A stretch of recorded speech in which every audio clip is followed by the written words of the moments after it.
Genius, welcome back to my channel. So genius, हम discuss कर रहे थे इंड AS 36 के इलस्ट्रेशन, जिसमें आज अपन करेंगे इलस्ट्रेशन नंबर 3। तो चलिए पहले इसे अच्छे से रीड करते हैं। Mars Limited gives the following estimates of cash flows relating to property, plant and equipment on 31st March 2014. The discount rate is 15%. तो मार्स लिमिटेड ने एक पीपीई के अपन को कैश फ्लोज दे रखे हैं कि अपन को फ्यूचर में क्या क्या मिलने वाला है, ठीक है। और उसका प्रेजेंट वैल्यू कैलकुलेट करने के लिए, यानी कि ये जो फ्यूचर की वैल्यूज दे रखी हैं, इनको आज के दिन पर लाने के लिए उन्होंने एक डिस्काउंटिंग फैक्टर भी दे रखा है, दैट इज 15%, ठीक है। तो देखो ये कब की बात हो रही थी, 31 मार्च 2014, यानी कि पहला पीरियड क्या आएगा, 1 अप्रैल 14 से लेके 31 मार्च 15, यही होगा हमारा पीरियड नंबर 1, ठीक। तो यहाँ पर अपन को बहुत सारी चीजें दे रखी हैं। पहले पीरियड में अपन को मिलेंगे 2000, फिर सेकंड 3000, फिर थर्ड 3000, फिर फोर्थ 4000, फिर 5 2000 और लास्ट में इसका जो रेजिडुअल वैल्यू मिलेगा वो मिलेगा 500, ठीक है। तो उसको हम फिफ्थ पीरियड नहीं बोलेंगे, सॉरी सिक्स्थ नहीं बोलेंगे, ये भी फिफ्थ में ही आएगा, ठीक। क्योंकि देखो 31 मार्च 2019 को ये बंद हो रहा है, खत्म हो रहा है, तो इसको भी 31 मार्च 2019 हो जाएगा। आगे देखो पीपीई जो खरीदा है वो खरीदा है अपन ने, वॉज परचेज ऑन 1 अप्रैल 2011। अब यहाँ पर आपको ध्यान देने वाली बात है कि ये जो पीपी की कैश फ्लोज दे रखे हैं वो अपन को दे रखे हैं 31 मार्च 2014, और यहाँ पर जो बात हो रही है वो बात हो रही है 1 अप्रैल 2011, ठीक है। दोनों अलग अलग, ये ध्यान रखना। तो 20,000 लाख का अपन ने खरीदा था। यूजफुल लाइफ कितनी है इसकी, 8 साल। आगे देखते हैं क्या हो रहा है इस क्वेश्चन में।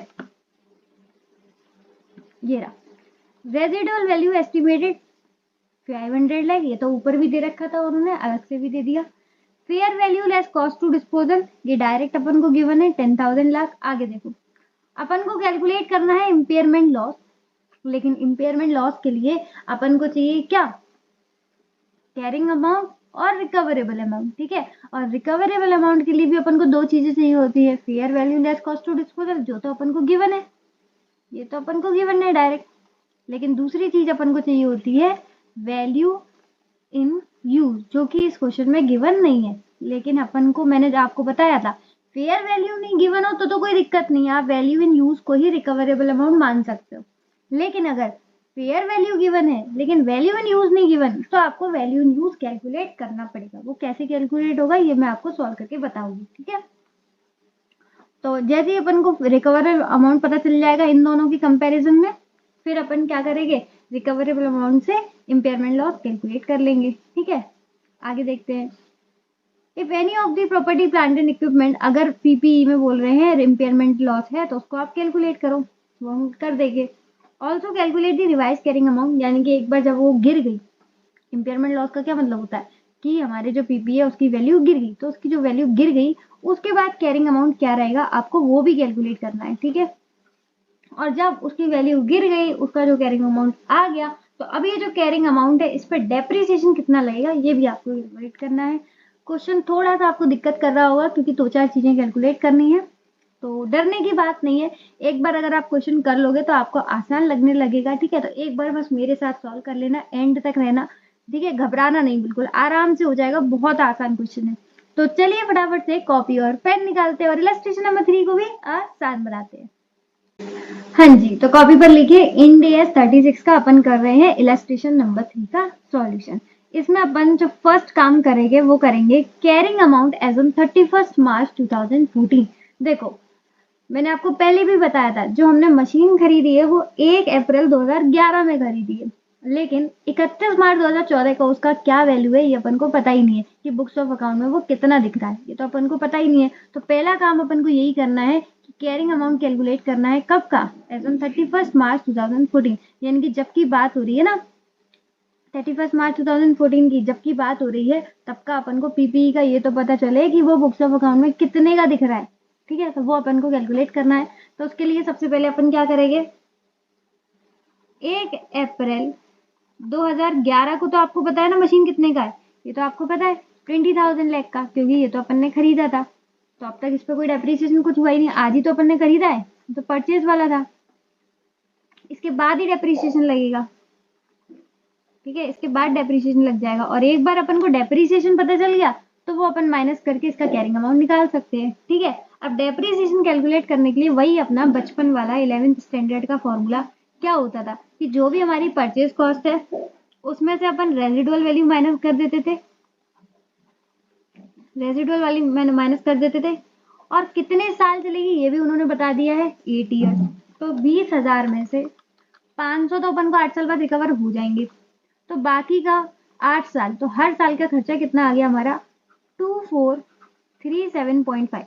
याद रखना ये एक साल का खर्चा है। ठीक है, अब हमें 1 अप्रैल 2011 से 31 मार्च 2012 यानी कि 1 साल हो गया, फिर 1 अप्रैल 2012 से 31 मार्च 2013 2 साल हो गए, फिर 1 अप्रैल 2013 से लेकर 31 मार्च 2014 3 साल हो गए। तो ये 1 साल का डेप्रिसिएशन है, इसमें 3 इयर्स लगाओ, इसमें कितने लगाओ 3 इयर्स। 3 से जब इंटू करोगे तो आ जाएगा 7312.5, जिसे हम राउंड ऑफ करके लिखेंगे 7313। 7313, ये 7313 क्या है 3 इयर्स का डेप्रिसिएशन। तो हमारी 1 अप्रैल 2011 को वैल्यू कितना था 20,000 लाख, जिस पर अपन ने 3 साल का डेप लगा दिया, 7313, तो 20,000 खरीदा था, 7313 का डेप लग गया 12687, यानी कि 31 मार्च 2014 को हमारी बुक्स ऑफ अकाउंट में कैरिंग अमाउंट, हमारी बुक्स ऑफ अकाउंट में जो पीपी है वो कितने का दिख रहा होगा 12687। ठीक है, सिंपल है एकदम। कैरिंग अमाउंट कैलकुलेट करने के लिए बहुत सिंपल है, जो भी उसका कॉस्ट है उसमें से आपको डेप्रिसिएशन माइनस करना है, सिंपल। तो पहला हमारा काम हो गया। अब बढ़ते हैं हम दूसरे काम पर। अब कैरिंग अमाउंट तो है हमारे पास, दूसरा अपन को चाहिए होता है क्या रिकवरेबल अमाउंट, तभी तो हम कैरिंग अमाउंट और रिकवरेबल अमाउंट को कंपेयर करके इम्पेयरमेंट लॉस निकालते हैं, समझे। तो इम्पेयरमेंट लॉस के लिए अपन को 2 चीजें चाहिए होती हैं, वैल्यू इन यूज और fair value less cost to disposal. अब fair value less cost to disposal तो अपन को गिवन है, लेकिन वैल्यू इन यूज नहीं गिवन, तो मैंने आपको बताया था वैल्यू इन यूज नहीं गिवन तो आपको वो कैलकुलेट करना पड़ेगा। तो सेकंड में अपन यही करेंगे, वैल्यू इन यूज का कैलकुलेशन। कैसे कैलकुलेशन होता है, सिंपल, जो आप फाइनेंशियल मैनेजमेंट में करते हो ना, प्रेजेंट वैल्यू निकालना, सिंपल वही करना है। जो भी आपको फ्यूचर में मिलने वाला है उसका प्रेजेंट वैल्यू निकाल लो, आपको वैल्यू इन यूज मिल जाएगा। और सिंपल कॉन्सेप्चुअल भी यही बात है, वैल्यू इन यूज का मतलब क्या है कि आप अगर उस मशीन को, उस पीपीयू को यूज करते हो तो आपको क्या मिलेगा, वही तो उसका वैल्यू होगा। तो वही अपन कर रहे हैं यहाँ पर। हमारा जो फर्स्ट पीरियड था वो कितना था, ये मैंने आपको बताया भी था 14-15 का। सेकंड था हमारा 15-16, 16-17, 17-18, 18-19 और लास्ट ये खत्म हो जाएगी 31 मार्च 2019 को। ठीक है, तो देखो 3 साल तो हो ही चुके हैं हमारे, 31 मार्च 2014 को 3 साल हो चुके हैं। उसके बाद 4, 5, 6, 7, 8 सालों बाद तो ये खत्म भी हो जाएगी। ठीक है, तो देखो अब कितने साल बचे हैं, 3, 4, 5 साल बचे हैं। ठीक है, बस 5 साल बचे हैं, और लास्ट वाले पे भी अब 50 ईयर का ही लगाओगे। ठीक है, क्योंकि वो सेम पीरियड होता है। कैश फ्लोज कितने आने वाले हैं, ये तो क्वेश्चन में गिवन था 2000। बस आपको कुछ नहीं करना, मेरे साथ साथ लिखते जाना है, एक बार आपके हाथों से प्रैक्टिस हो जाए फिर बहुत सिंपल लगेगा। 2000, 3000, 3000, 4000, 2000 और लास्ट इसका रेजिडुअल वैल्यू अपन को मिलेगा 500। अब लगाते हैं डिस्काउंट रेट 15% से। ये आपको सबको आता ही होगा। 1 नहीं आता भाई, वैसे फाइनल में वो आना ही चाहिए, फिर भी नहीं आता तो अपना कैलसी उठाओ और उस पर करो 1 डिवाइडेड बाय 1.15। 1 डिवाइड बाय 1.15 करोगे तो 8695 आ जाएगा। राउंड ऑफ करके अपन लिखते हैं 870। फिर आपको इक्वल्स टू क्लिक करना है, बस इक्वल्स टू क्लिक करोगे तो 756 आ जाएगा। फिर एक और बार 6575 आ रहा है तो 658 हो जाएगा, ये राउंड ऑफ करके। नेक्स्ट 5717 आ रहा है तो 572 हो जाएगा। ठीक है, राउंड ऑफ करते चलना। 4971 तो 497 ही रह जाएगा। और इसमें तो अपन को सेम ही करना है, यहाँ पर इक्वल टू मत दबा देना कि भाई दोनों पीरियड सेम है, तो सेम ही फैक्टर लगेगा। ठीक है, अब बस आपको क्या करना है, कैश फ्लोज आप पर आ गए, डिस्काउंटिंग फैक्टर भी है, इनटू कर दोगे तो आपका प्रेजेंट वैल्यू आ जाएगा। तो इनटू करते हैं 2000 को 0.870 से, पहला आ गया 1740, फिर 3000 को इंटू करते हैं 0.756 से 2268, नेक्स्ट 0.658 से इंटू करते हैं 3000 को 1974, 0.572 को इंटू करते हैं 4000 से 2288, 0.497 को इंटू करते हैं 2000 से 994, और लास्ट अगेन 0.497 से इंटू करते हैं 500 को 248.5, राउंड ऑफ करके लिख देते हैं 249। ठीक है, 249। अब इसको प्लस करो बराबर, 1740 plus 2268 plus 1974 plus 2288 plus 994 plus 249, ये आ गया 9513। बस फ्यूचर में अपन को जो भी कैश फ्लोज मिलने वाले हैं उसका हमने प्रेजेंट वैल्यू निकाल लिया। इसका मतलब वैल्यू इन यूज कितना हो गया हमारा, 9513। 9513 ये आ गया हमारा वैल्यू इन यूज। और मैंने आपको बताया एक बार बस वैल्यू इन यूज आ गया आपकी, सब कुछ आसान, अब कोई दिक्कत ही नहीं, अब तो क्वेश्चन ही खत्म हो गया समझ लो। थर्ड अपन करेंगे रिकवरेबल अमाउंट। एक बार आपका वैल्यू इन यूज आ गया कितना, 9513, और fair value less cost to disposal, ये तो क्वेश्चन में गिवन था 10,000, ये तो क्वेश्चन में गिवन था 10,000। अब रिकवरेबल अमाउंट के लिए हम इन दोनों को कंसीडर करते हैं, इन दोनों का क्या करते हैं, whichever is higher, whichever is higher, जो हायर होता है वही हो जाता है हमारा रिकवरेबल अमाउंट। तो ये तो आपने अपने घर के बच्चे से भी पूछ सकते हो कि दोनों में हायर कौन है, 9,000 वाला है 10,000 वाला, तो सब लोग बोलेंगे 10,000 वाला।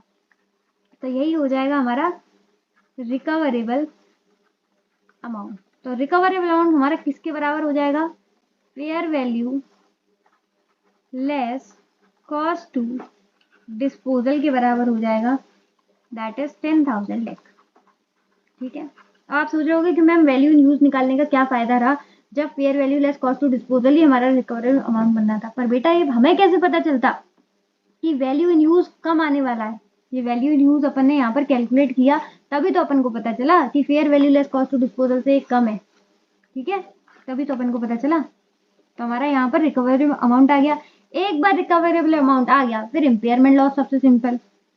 इम्पेयरमेंट लॉस कितना सिंपल है, कैरिंग अमाउंट पता है, रिकवरेबल अमाउंट पता है, तो बस रिकवरेबल अमाउंट तो अभी ये मैं बोल नहीं पाती बार बार रिकवरेबल अमाउंट तो अभी अभी हमने कैलकुलेट किया 10,000 लैख है।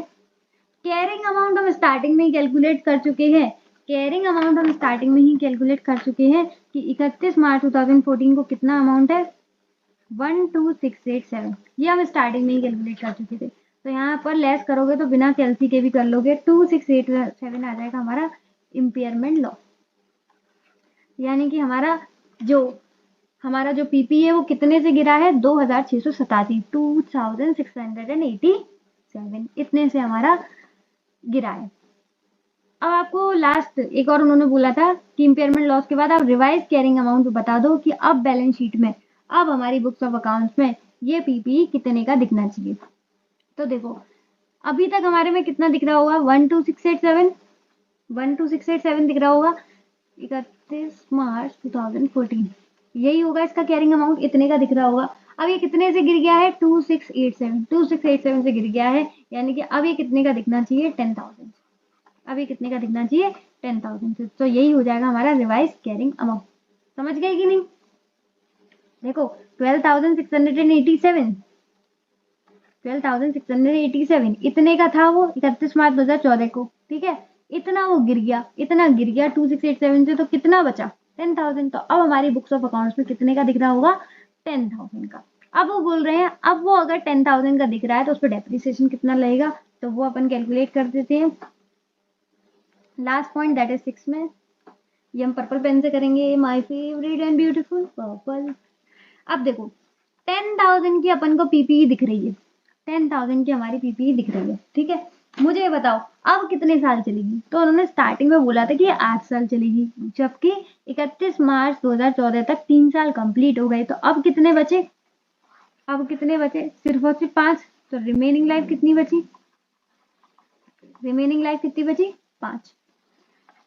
अब रेजिडुअल वैल्यू कितना था 500, ये तो सेम है वही। तो 10,000 की हमारे आज की उसकी वैल्यू है, जिसमें से कि 5 साल बाद 500 लाख तो मिल ही जाएगा, 500 लाख तो मिल ही जाएगा, उसको हटाओ। तो बाकी कितना बचा, बाकी रिमेनिंग लाइफ बचा 5। तो यानी कि हर महीने का मेरा कितना खर्चा हो गया, हर साल का मेरा कितना खर्चा हो गया, 1900 पर ईयर, 1900 पर ईयर। समझ में आ रहा है? 10,000 का आज वैल्यू है, 5 साल चलेगा और 5 साल बाद 500 रुपये तो मिलने ही वाला है। तो यानी कि हर साल मेरा कितना खर्चा हो गया, 1900 रुपये, 5-5 साल में 5 साल हो जाएगा। ठीक है, समझ में आ रहा है कि नहीं? बस मेरे साथ एक बार प्रैक्टिस कर ली, अब एक बार बस अपने हाथ से कर लेना। ठीक है, ये थोड़ा सा बड़ा क्वेश्चन है, अभी तक जो हम कर रहे थे वो छोटे छोटे क्वेश्चन थे, उसमें छोटा छोटा ही बस कैरिंग अमाउंट कैलकुलेट करना है, रिकवरी अमाउंट या फिर इम्पेयरमेंट लॉस, वो छोटी छोटी, इसमें सारी चीजें उन्होंने कवर करा दी। फुल फ्लैश क्वेश्चन है, बहुत अच्छा क्वेश्चन है, एक बार आपको खुद से प्रैक्टिस जरूर करनी चाहिए। और बाकी कमेंट सेक्शन में मुझे बताओ कि मैंने किस तरीके से अच्छे से समझाया कि नहीं समझाया। ठीक है, फीडबैक जरूर दे देना।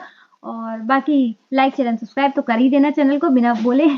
और आज के लिए बस इतना ही, इसी के साथ इसी तरीके से खुश रहिए, मुस्कुराते रहिए, मिलते हैं नेक्स्ट वीडियो में, तब तक के लिए bye bye, be happy always.